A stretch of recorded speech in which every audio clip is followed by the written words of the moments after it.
dead. But in Romans chapter 3, verse 45, Paul, he is emphasizing that a person becomes righteous. How? Through their faith, apart from the works of the law. Apart from that, just faith.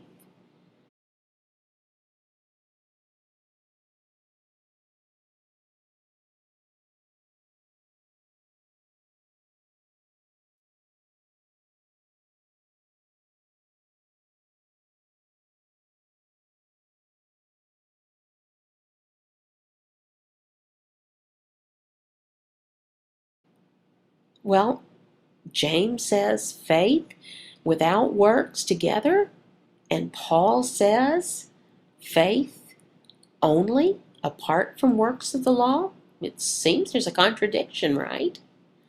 Really, both of them perfectly come together. It's true. Let me explain. There's three different views on this, on faith and works. And we're going to see which of these is the right interpretation, the biblical interpretation. Paul and James, they are explaining the same thing. There's no contradiction. Okay.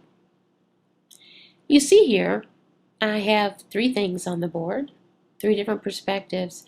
And we're going to look at the first one first and discuss it. Faith equals salvation that leads to no works. What's that mean? Well, there are many people who believe that if they have faith in Jesus for salvation, well, it's finished. They don't have to obey Him. There's no requirements from God after that. They don't have any motivation to obey Him or to serve Him. Nothing. That's worldly sin. That's what that is. It means faith equals salvation that leads to no works, no obedience to God. If there is no works, no obedience, that means that the faith is dead. It means that the faith is not real. It is not saving faith. Therefore, salvation here means nothing. James, in James chapter 2, he explains that faith without works is dead. Yes, faith is dead. He's right. Now let's look at perspective number 2.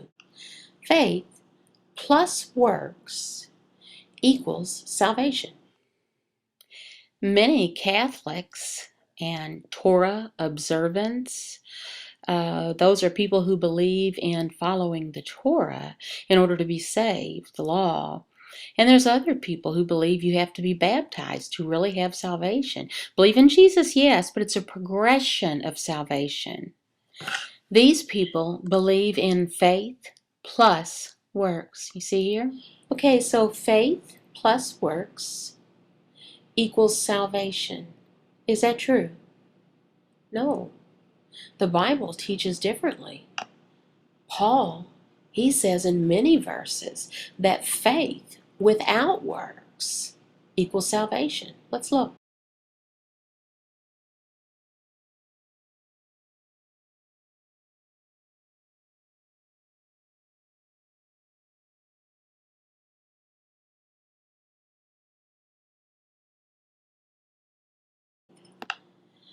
It's the same with other apostles. They say the same thing. Faith without works equals salvation. Let's look.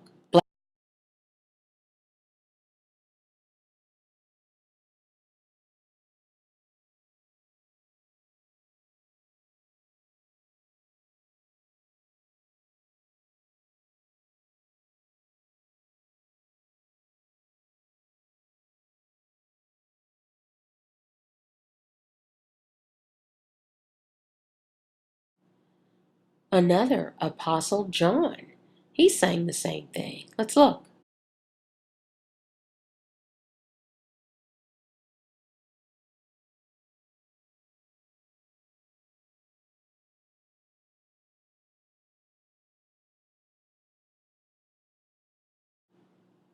These apostles, James, Peter, and Paul, they are all believing the same thing, teaching the same thing. Faith alone equals salvation. So faith plus works equals salvation? No, it's not the gospel. Let's look at the third perspective. That is the gospel. Hey, did the apostles leave out obedience? No. Well, how does obedience fit together with belief? You notice number 3, faith equals salvation that leads to works. Paul, he says that faith alone in Christ saves. Faith, that's it. James, he says faith with works. You see? They both match, it's clear. If faith equals salvation that leads to works, that's proof that faith is real. This kind of faith is not dead.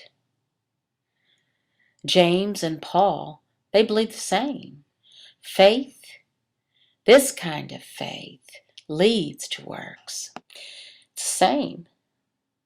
Now, what about the verse in James 2:24?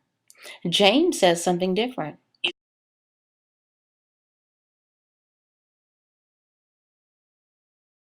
Let me explain, there's really no difference.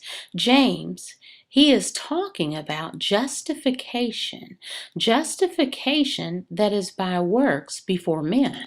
Why? Because men cannot see faith in your heart. They can't. He's saying there must be some kind of proof of the faith, works.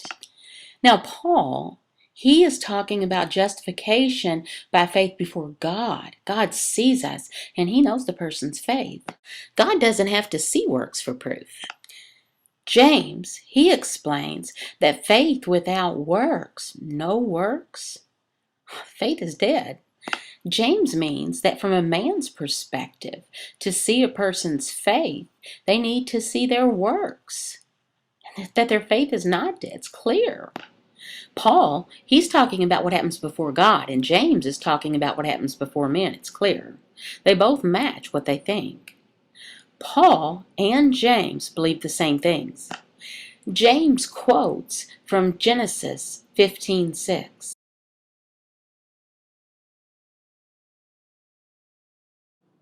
Now, James, where did he quote that verse? We'll look to James 2:23.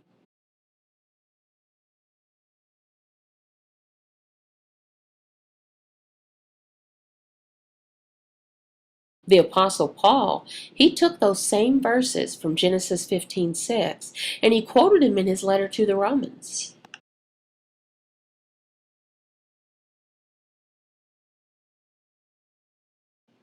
So, Paul's teaching and James' teaching is about faith that equals salvation, that leads to good works. That's the evidence that the faith is real.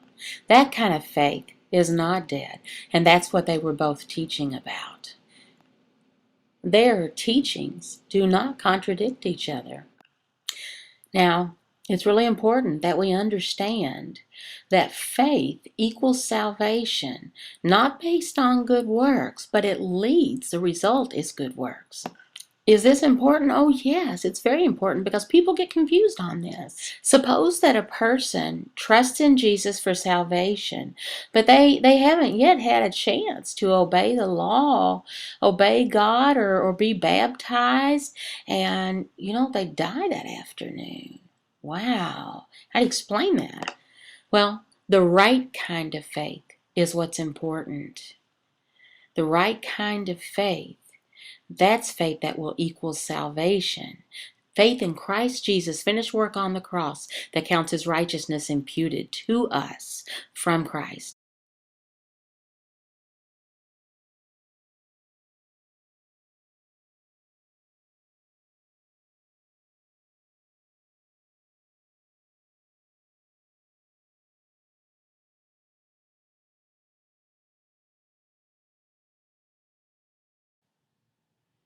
Both James and Paul, they're teaching no contradiction. Now, if you understand that faith counts as righteousness, You have no worries. Supposing if something's going to happen, you haven't obeyed the law, no worries.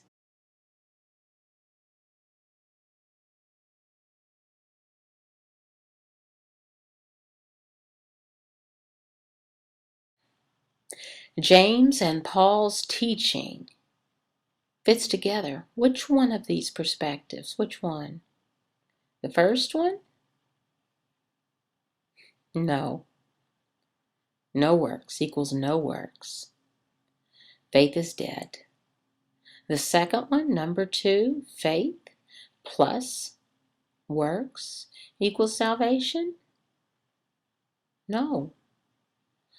Paul and James and John, they teach that faith alone equals salvation.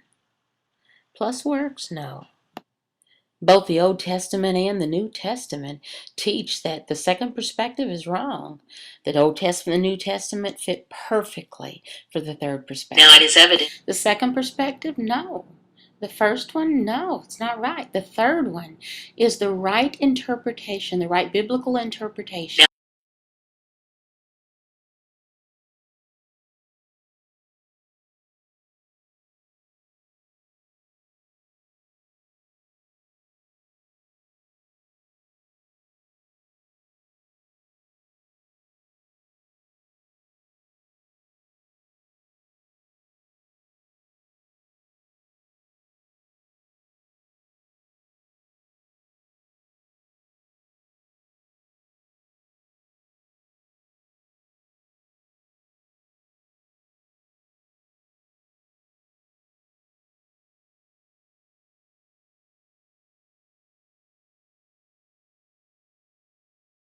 Faith equals salvation that leads to work is the right interpretation, the biblical interpretation that follows the apostles' teaching, including Paul.